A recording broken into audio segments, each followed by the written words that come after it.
Hello, my friends. In this lesson, we're going to learn how to do block letters.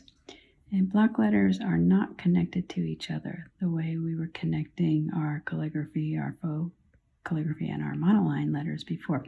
So these are more like printed letters that each one is by itself, and they each have a very consistent thickness. If you were to draw these, you could say, okay, drawing the L is pretty simple. I would just do something like that and then fill it in. But drawing the B might be a bit more challenging to get it quite the way you want it. So I'm going to show you a very simple way to make nice block letters. Start with a very thin printed letter, any shape you want. It doesn't have to be fancy. It can be your regular way of writing, or something that you kind of made up and got creative with. But make sure you have really basic, like one line letters, so kind of like monoline but printed. And then you're going to take your pen and outline both sides of the letter stroke. So you can make your outline any distant away from the letter that you choose. So my A and the B are about the same. My C is a much wider space between the letter and the outline, and the D, the outline is actually touching the original letter. So depending on how far you move it, creates a thicker block letter or a thinner block letter. On this row of letters, I drew the outer line all the same distance for each letter. And then here I did ones where they're much wider or thicker letters, and then much thinner letters. And when they're in two colors like this so that you can see the second line, they probably look pretty strange and maybe a bit messy. But when you do it all in one color, it comes out much cleaner, and you can make a lot of adjustments as you go along.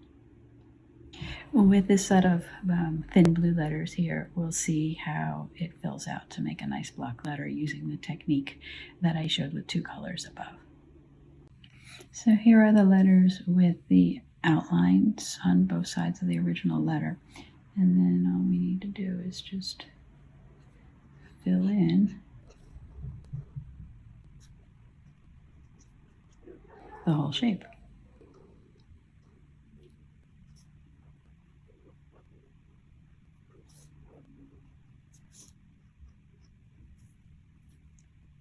And I can fix things like on the E, if it's like looking a little wobbly on the edge, I can just make it thicker.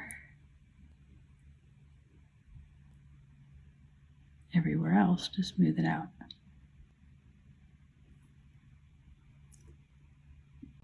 On the next row, I drew my outlines much further away from the original letter line, so the letters are going to be much wider, thicker when they're filled in. When these are filled in, they're much, much bolder than the first row, but still it's always the same technique. And again, you can always clean up and make adjustments by just adding more thickness. So on the next line, I'm just going to draw the lines just touching the original letters, so the thickness will be very minimal. And you won't actually see the space between the line and the letter when I'm done. It'll just be filled in. So on this line, you can see a very thinner version of the bold letters or the block letters. So just starting with the same thin letters, I'm able to create a bold version, an extra bold version, a sort of medium version, and then the original down at the bottom. And then on the very last line, I actually just thickened one side, kind of like going back to the idea of our basic strokes where the downstrokes are thick and the upstrokes are thin.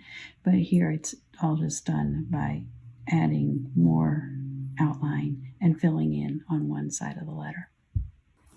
As always, when you're finished, add a date so you can track your progress and put these with the rest of your collection.